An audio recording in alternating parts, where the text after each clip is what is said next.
Il y a une puissance puissante dans le sang de Jésus et la Bible dit dans Apocalypse 12 verset 11 qu'ils l'ont vaincu, ce qui signifie l'ennemi, par le sang de l'agneau.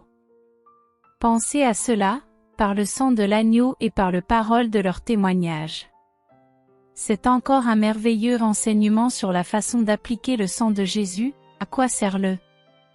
La Bible dit, regardons une fois de plus Apocalypse 12 verset 11, et ils l'ont vaincu à cause du sang de l'agneau et à cause de la parole de leur témoignage et ils n'ont pas aimé leur vie jusqu'à la mort.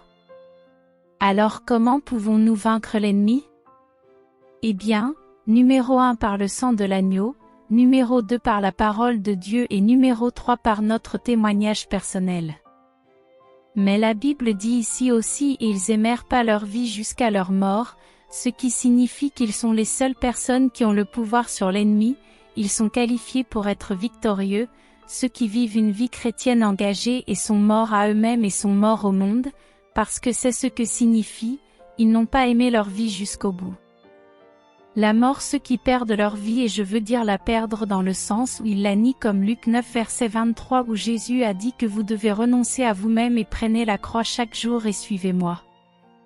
Donc renoncer à soi-même est une expérience quotidienne pour dire non à soi-même, non au monde tous les jours et seulement à ceux d'entre nous qui mourront pour la chair et la mort à soi-même et la mort au monde sont vraiment qualifiables pour vaincre les vainqueurs et appliquer le sang.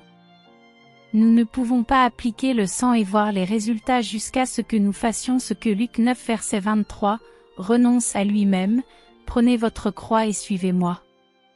Cela c'est vraiment très important. Donc je vous l'ai dit hier que l'ennemi n'a pas peur des chrétiens non engagés, seulement des chrétiens engagés, donc les clés de ces enfants incroyables sont le sang, la parole de Dieu et notre témoignage. Maintenant qu'est-ce que cela signifie que nous devons témoigner de ce que dit la parole? Nous avons commencé hier et j'ai commencé à vous donner 7, le plus remarquable est ce que j'appelle les bienfaits du pouvoir du sang. Le sang de Jésus est pour la protection, mais plus que cela, il est aussi pour l'accès à la présence de Dieu.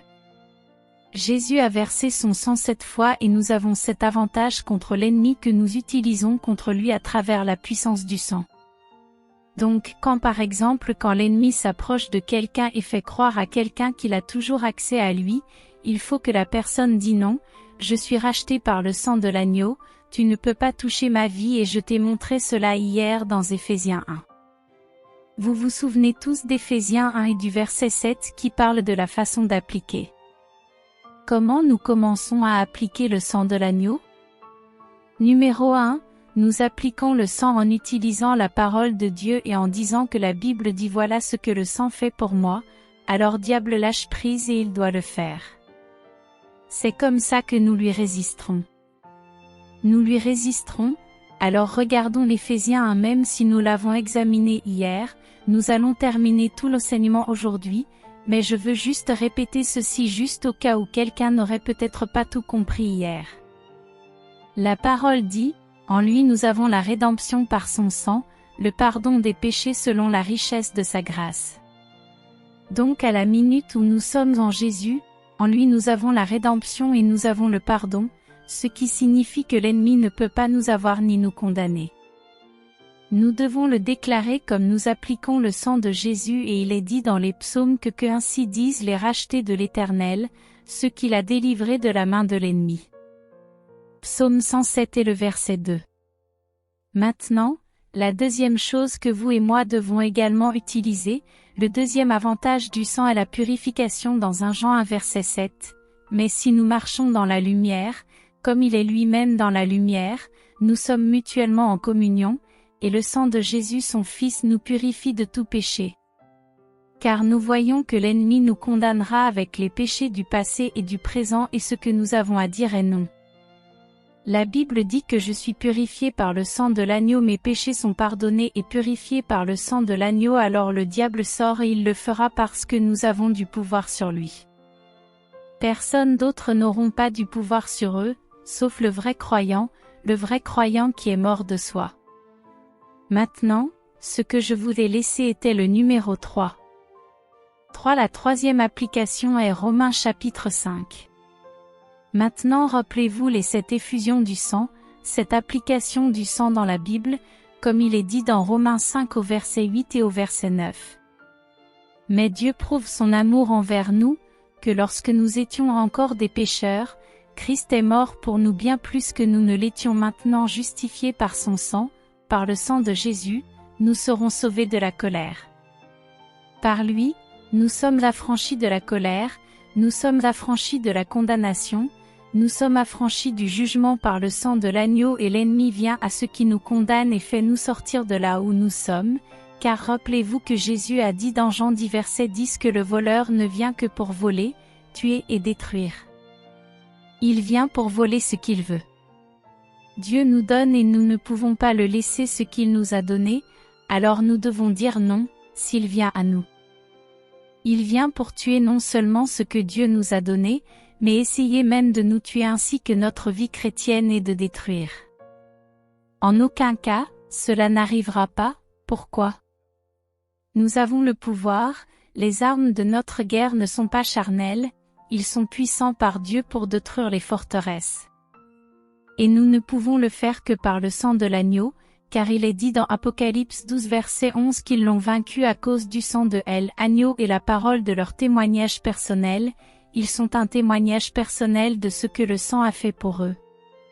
Alors nous disons non, je suis racheté par le sang, non, je suis purifié par le sang et non, je suis également justifié par le sang, ce qui signifie qu'il n'y a pas de colère contre ma vie.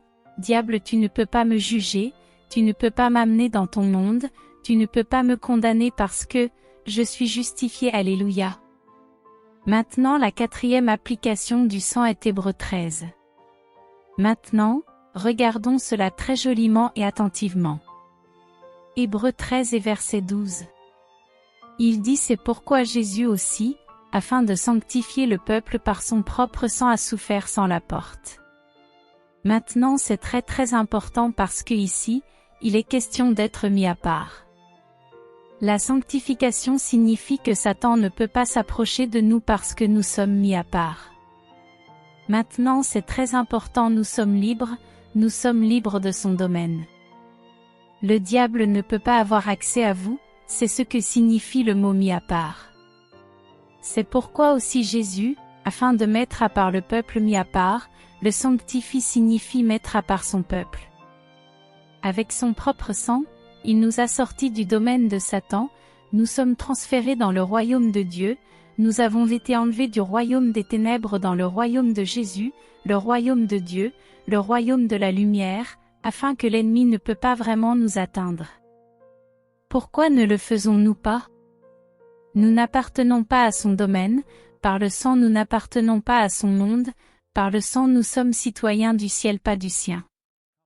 Le diable, il est le Dieu de ce monde, nous n'appartenons pas à ce monde, comprenez ceci, c'est important.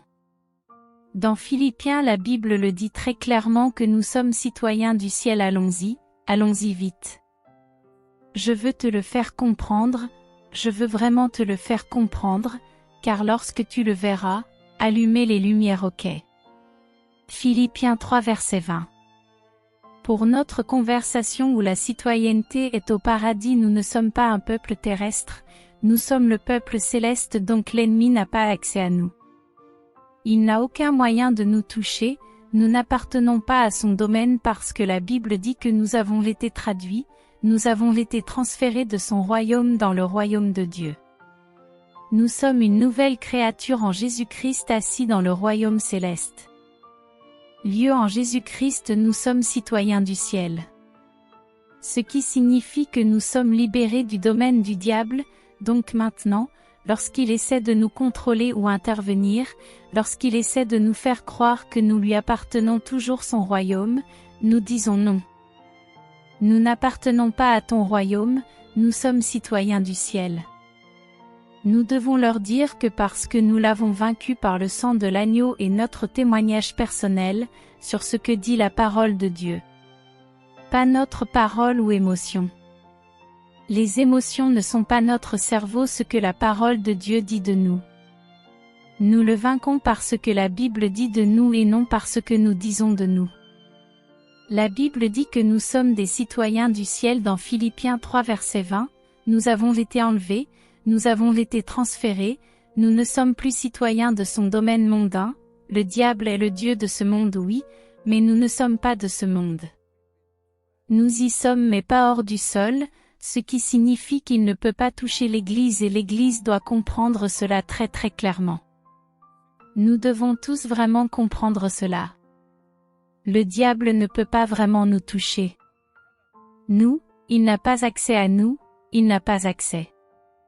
Vous savez pourquoi les gens aujourd'hui sont liés par le diable? Parce qu'ils n'ont aucune connaissance de la parole de Dieu, mon peuple est détruit par manque de connaissance de ma parole. Ils sont en esclavage par manque de connaissance.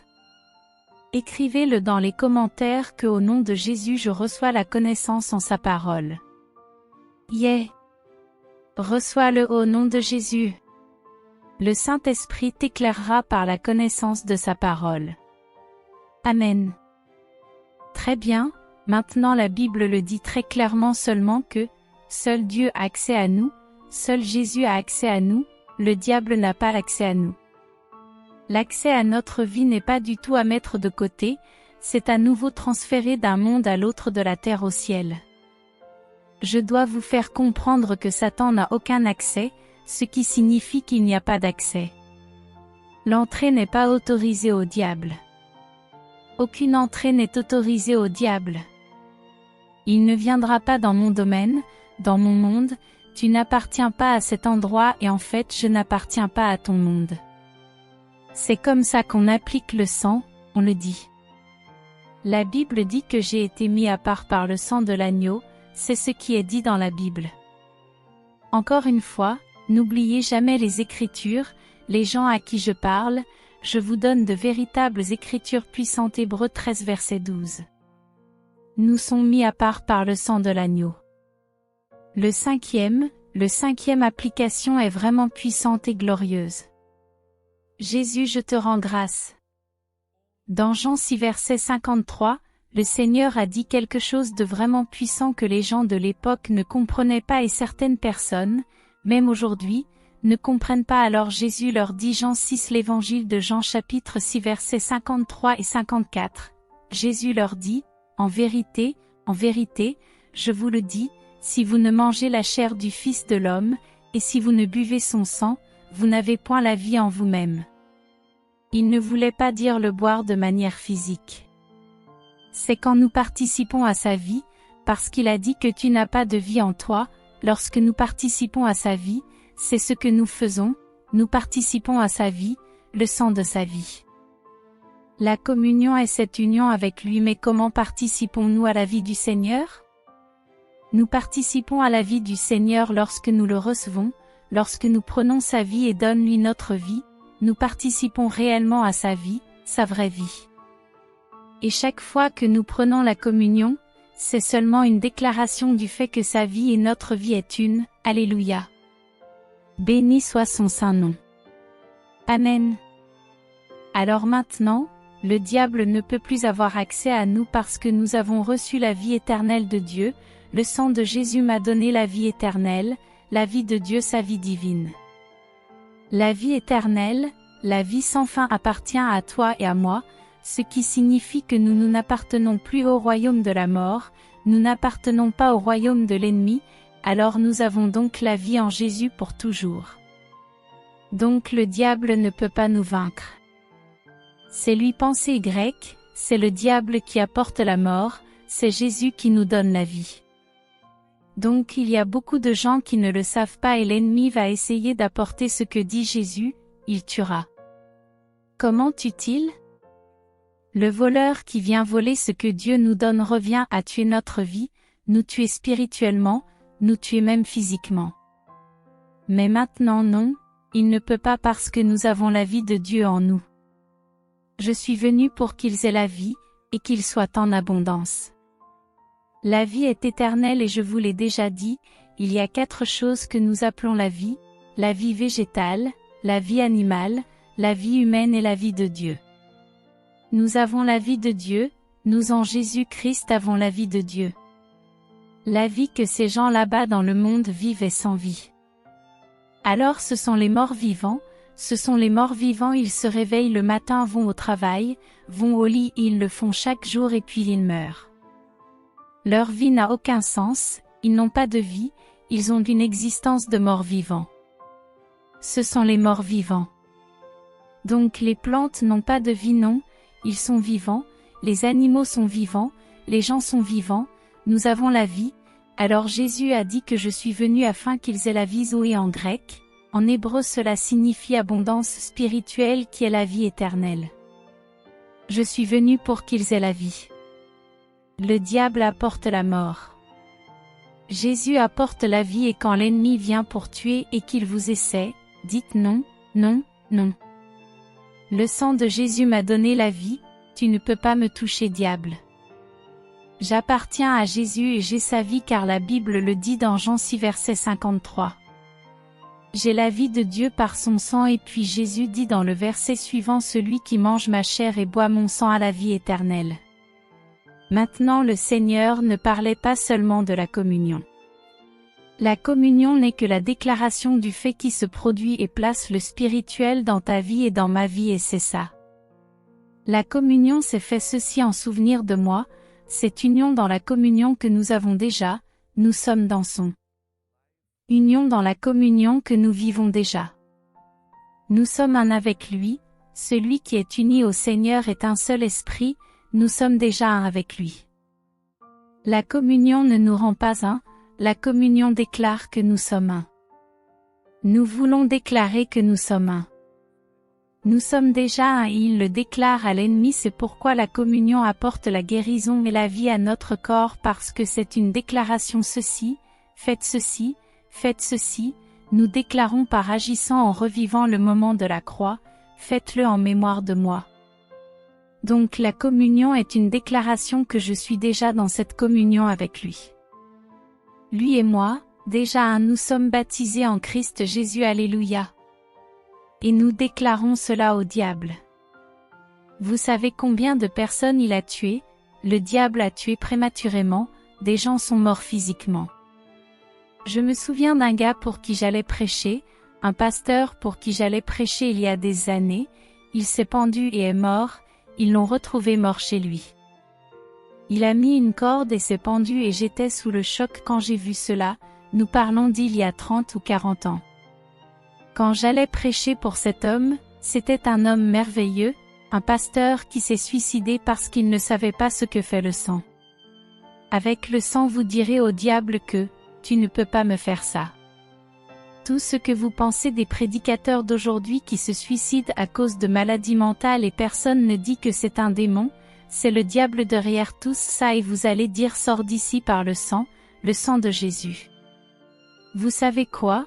Quand ils ont retiré le sang de leurs sermons et de leur recueil de cantiques, c'est pourquoi vous voyez tous les problèmes là-bas, toutes les méthodes qui s'est produit parce qu'il y a de la vie dans le sang de Jésus.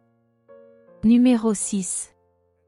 Hébreux 12, souviens-toi, il y en a 7, je vais peut-être en faire un peu plus, mais ce n'est pas grave, car je pense que vous avez vraiment besoin d'entendre ceci. Hébreux 12 verset 22, il dit mais vous êtes venus à la montagne de Sion, à la cité du Dieu vivant, la Jérusalem céleste à une compagnie innombrable d'anges à l'assemblée générale et à l'église des premiers-nés qui sont écrits dans les cieux, à Dieu le juge de tous, aux esprits des justes devenus hommes parfaits, et à Jésus le médiateur de la nouvelle alliance et au sang de l'aspersion alléluia, qui parle de meilleures choses que celles d'Abel. Nous avons accès à Jésus à travers son sang et son sang qui plaide notre cause, intercédant pour notre cause. Nous ne pouvons jamais être vaincus à cause du sang. Le sang nous donne la victoire sur l'ennemi chaque jour de notre vie. C'est pourquoi il est dit, le sang qui leur parle, le sang qui dit des choses meilleures, le sang qui dit de meilleures choses, parce que le sang d'Abel a crié vengeance jugement. Le sang de Jésus-Christ crie le pardon et la vie. Il intercède en notre faveur. À cause du sang, nous venons à Jésus le médiateur verset 24 d'Hébreux 12. Jésus qui est le médiateur de la nouvelle alliance, et nous arrivons au sang de l'aspersion. C'est parce qu'il y a de meilleures choses que le mal, Donc Jésus intercède pour vous et moi dans la gloire parce qu'il a versé son sang pour nous et le sang parle de miséricorde et la vie et la grâce à toi et moi. Le sang plaide notre cause. Pense à quand le diable te condamne, tu as accès par le sang, alléluia. Tu ne peux pas être vaincu par le sang. Les seules personnes qui sont vaincues sont celles qui décident d'être vaincues. Mais nous ne serons pas vaincus, nous avons un grand souverain sacrificateur et nous avons le sang de Jésus sur nos côtés plaidant notre cause devant Dieu. La 7e application, mais regarde, tu dois dire toutes ces choses. Nous l'avons surmonté par le sang de l'agneau et la parole de notre témoignage, ce que dit la Bible que le sang a fait pour vous et moi, c'est ainsi que nous l'appliquons. Le diable n'est pas impressionné quand les gens disent sang de Jésus, non, non, non, non. Qui es-tu? Es-tu qualifié pour le dire? Es-tu vraiment mort à toi-même pour le dire? Es-tu vraiment quelqu'un qui porte la croix quotidiennement pour le dire? Vivez-vous vraiment pour le Seigneur? Et je suis sûr que beaucoup d'entre vous le font, mais je veux parler à cette personne qui ne sait peut-être même pas que vous ne pouvez pas simplement utiliser le sang en l'air comme ça. Vous devez vivre la vie engagée avant de pouvoir vous qualifier pour utiliser le sang de Jésus. Nous arrivons maintenant à Hébreux 10 et au verset 19. Nous avons donc, frères, une libre entrée dans le lieu très saint, au moyen du sang de Jésus par une voie nouvelle et vivante qu'il a consacrée pour nous à travers le voile, c'est-à-dire sa chair, donc à travers le sang de Jésus. Qu'est-ce que c'est maintenant? Nous avons accès avec confiance dans la présence du Seigneur, nous avons accès avec confiance dans la Saint des Saints car il est dit au verset 19. Ayant donc, frères, une certaine assurance, confiance pour entrer dans le lieu le plus saint. Pensez au grand prêtre d'autrefois, il n'est pas entré avec confiance, il manipulait avec peur et tremblement, c'est pourquoi ils ont attaché un robot à sa cheville au cas où il tomberait mort et ensuite il le ferait sortir. Nous entrons avec confiance et nous devons dire au diable ce qui se passe. La parole dit que le sang a fait que nous entrons dans la présence de Dieu en toute liberté. Je vous ai donné cette glorieuse application, cette application du sang de Jésus dans votre vie. Je prie pour que cela ait été une bénédiction pour vous, donc hier j'ai commencé, aujourd'hui j'ai fini. S'il vous plaît, partagez ces 2 enseignements, faites-moi une faveur, faites une faveur à l'Église, faites une faveur à vos proches, faites une faveur à vos amis et partagez cet enseignement avec eux, ils en ont besoin. Regardez combien d'entre eux sont attaqués par l'ennemi là-bas, combien de personnes sont opprimées, déprimées, elles sont sous l'emprise de drogue. Ils sont sous l'influence de l'alcool, ils sont sous toutes sortes de servitudes, car il n'y a pas de confession du sang de Jésus. Oui, il y a du pouvoir dans le sang ne perdra jamais son pouvoir Seigneur. Amen.